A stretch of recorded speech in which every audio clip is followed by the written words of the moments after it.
फिर बात घूम घाम के आती है मीनाक्षी के पास कि वो शक्तिपात तो करेगी नहीं, मैंने बेकार सिखाया, बहुत समय लगाया, तो अब एक नए साधक को मैं चाहूंगा कि वो शक्तिपात करने का प्रयास करे, और साधक होगा रजत। रजत जी, आप बिल्कुल ना घबराइए, अगर आपका पावर कम हो गया तो मीनू की तरह रोइए मत, घबराइए मत, दुखी मत होइए, ठीक है? कहो कैसी रही?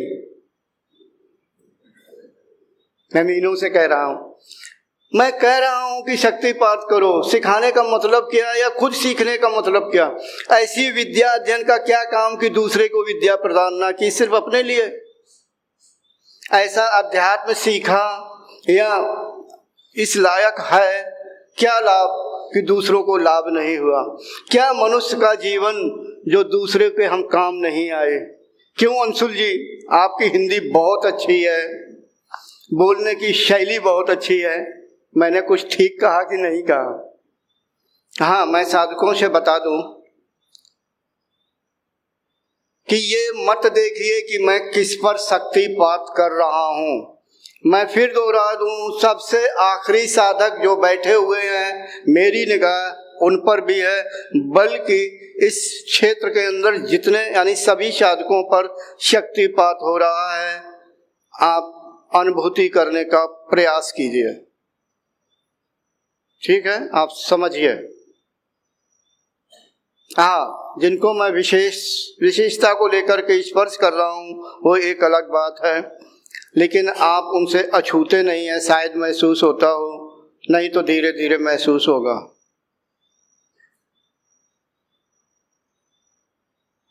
ठीक है, चलो ध्यान करते हैं। तो रजत जी, क्या तैयार हैं अखाड़े में युद्ध करने के लिए?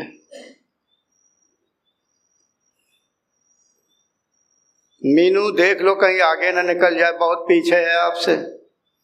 उम्र में बड़े हैं लेकिन आपसे बहुत छोटे हैं। जब पिछले बार शिविर में गए, ये जो छोटा शिविर यानी 30-32 लोगों का था, जैसे ही रायवाला से निकले, इसी के पापा के कार में बैठे, टिकट को रद्द कर दिया, ट्रेन की टिकट को, क्योंकि इसी के घर में जाना था। सोचा कि शताब्दी तो 12 बजे के लगभग पहुंचाती है दिल्ली, 12 बजे से इसके घर में आने के लिए 1 घंटा और लगेगा जब कैब करेंगे, चलो अभी बैठ जाते हैं। इसके पापा ने भी कहा। रास्ते में इसका अहंकार जाग गया, गुरुजी मैं ये कर सकती हूँ, गुरुजी मैं वो कर सकती हूँ। देख मीनू, तू कुछ नहीं कर सकती है बिना मेरी इच्छा के। साधकों इसी के बहाने कुछ बता ही दूं, बताता रहता हूँ, और क्या नहीं। दरियाव सिंह बहुत अच्छे आदमी हैं, लड़की भी बहुत अच्छी है, पुलिस अधिकारी होकर के जिसका कंठ चक्र खुला हो तो क्यों नहीं अच्छे होंगे, और वो तो है ही है। मतलब कहने का, ये झगड़ा करने लगी यानी तेज बोलने लगी। बड़े बड़े लोगों की हिम्मत नहीं होती है कि मेरे सामने बोले, अगर बोलते हैं तो मैं वो डांट लगाता हूँ कि आंसू भी निकल आते हैं। मगर ये जरा सी लड़की बस अकड़ती गई, और जैसे रस्सी नहीं होती, ऐंठती चली गई। फिर मुझे कड़ाई करनी पड़ी कि मीनू, बिना मेरी इच्छा के एक पग भी नहीं चल सकती है। ये तेरा भ्रम है कि तू चल रही है या मैं कर रही हूं। अगर ऐसा सोचती हो, गलत सोचती हो। चलो कोई बात नहीं। एक मैं उदाहरण देना चाहूंगा रविंदर जी, वो आपके ऊपर है, क्या मैं उदाहरण दूं या ना दूं? हाँ तो बताऊंगा, नहीं तो नहीं बताऊंगा। और उदाहरण होगा आपके पिताजी वाला, बता दूं। रविंदर जी हैं ये, शायद आप लोगों ने देख लिया होगा, मुझे ध्यान नहीं आ रहा, शायद 2-3 साल पहले की बात है। उस समय रविकांत जी IIT में PhD के छात्र थे, और रजत जी के मैं कमरे में ठहरा हुआ था, रजत जी भी थे। और रविंदर जी अपने गृह शहर बोकारो में उपस्थित थे, क्योंकि इनके पिताजी की तबीयत कुछ ज़्यादा खराब थी, हॉस्पिटल में थे। इनका फ़ोन आया, गुरुजी मेरे पापा की तबीयत बहुत ख़राब है। उनका अच्छा कोई बात नहीं। फिर मैंने सोचा रविंदर जी फ़ोन कर रहे हैं।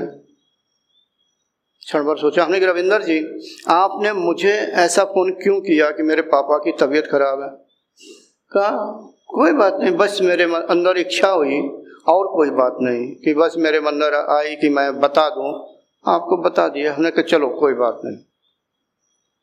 उस समय उस कमरे में यानी आईआईटी के अंदर के यानी हॉस्टल की बात है, जहाँ पर ये रजत जी रहते थे जिस रूम में, वहाँ रविकांत जी भी थे, यानी तीनों लोग थे।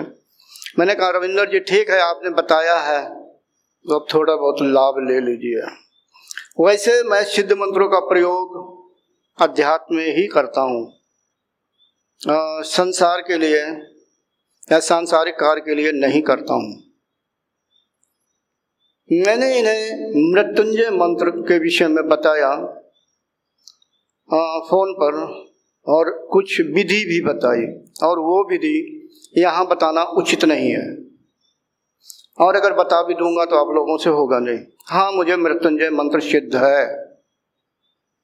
अब सामने रविंदर जी खुद ही थोड़ा मैं 2 शब्द इनसे बुलाऊंगा, और ये बात है मीनू के लिए कह रहा हूँ। मैंने जो विधि बताई तो ये तो नर्सिंग होम या हॉस्पिटल में थे, इनका परिवार भी होगा उस समय, मुझे याद नहीं आ रहा है, शायद थे। मैंने कहा रविंदर जी ये विधि अपनाइए और इसका प्रयोग अपने पिताजी पर कर दीजिए। तो प्रयोग किया। उस समय जहाँ तक मुझे याद आ रहा है इनके पिताजी बेहोश थे, होश में नहीं थे। जब प्रयोग किया गया उन्हें पूरी तरह से होश आ गया और ऐसे हो गए, मतलब उनकी अवस्था हो गई लगता है कि बीमार ही नहीं है। शायद इन्हें लगा, मुझे जो याद आ रहा है, इन्होंने कहा क्या मैं पापा को घर ले जाऊं। मैंने कहा नहीं। अगर स्पष्ट शब्द का प्रयोग करूं, मैंने कहा देखो तुम्हारी पिताजी की मृत्यु सामने दिख रही है मुझे, और सामने ही खड़ी है। इन्होंने कहा नहीं पापा मेरे बिल्कुल सही दिख रहे हैं। मैंने कहा नहीं, मृत्यु उनके पीछे खड़ी है, बीच में अवरोध है, और अवरोध है उस मंत्र की शक्ति। ये मत समझो कि वो मृत्यु से दूर हो गए हैं, उनका समय नज़दीक है। करो सेवा जितनी हो जाए, मगर ये सिर्फ मृत्यु कुछ दिनों के लिए ढकेली गई, आगे बढ़ाई गई है। ज़्यादातर घर के सदस्यों की इच्छा होती है कि अगर कुछ ऐसा होने वाला है तो मैं कुछ बात कर लूं। हालांकि उस समय पता नहीं रविंदर जी या उनके घर के सदस्य जो भी थे इस अवस्था को समझ पा रहे थे अथवा नहीं, मगर मैंने इन्हें बताया और ये भी वार्निंग दी कि देखो जो मंत्र मैंने बताया, विधि बताई, इसका प्रयोग कभी मत करना, भूल जाओ इसे। क्योंकि मैं होता, अगर उस समय उपस्थित होता तो मैं विधि अपनाता, इन्हें बताता ही नहीं। मगर मैं तो कानपुर में, और बोकारो की दूरी तो काफ़ी है, 700-800 किलोमीटर दूर जो भी हो। इन्होंने विधि जान ली। आ गया रविंदर को पता नहीं, अब तो ये बताएंगे क्या आ गया कि मैंने तो जान ली, गुरुजी क्या करेंगे, क्या पता गुरुजी को मैं करूं। खैर शायद एक दिन बाद की बात है, फिर वही समय रविकांत जी आ गए। ये दूसरी जगह रहते थे आईआईटी के अंदर, फैमिली क्वार्टर में, और मैं रजत जी के कमरे में था। रजत जी के कमरे में ही ठहरा हुआ था, यानी हॉस्टल ले रखा, इन्हें हॉस्टल में रूम ले रखा था और इनके कमरे पर ही बना रहता था। शाम का ठीक 4 बजा था, शायद 4 बजा या 4:10 की बात है, 4:10 पे मैं इन दोनों से बातें कर रहा था, रजत और रविकांत जी से। इतने में क्या हुआ, सीने में मेरे जोर से पीड़ा हुई, भयंकर पीड़ा हुई, जैसे किसी ने प्रहार कर दिया हो इस जगह पर। मैं तुरंत ऐसे सीने को मैंने दबाया जैसे लोगों को हार्ट अटैक आ जाता है। मैंने दबाया और एक तरफ लुढ़क, मतलब झुक गया। तो रजत जी और रविकांत जी ने कहा, क्या हुआ गुरुजी, क्या हो गया? पीड़ा इतनी ज़्यादा थी कि जरा सहन कर पाने में थोड़ी परेशानी हो रही थी। मैंने इशारा किया, शांत रहो शांत रहो।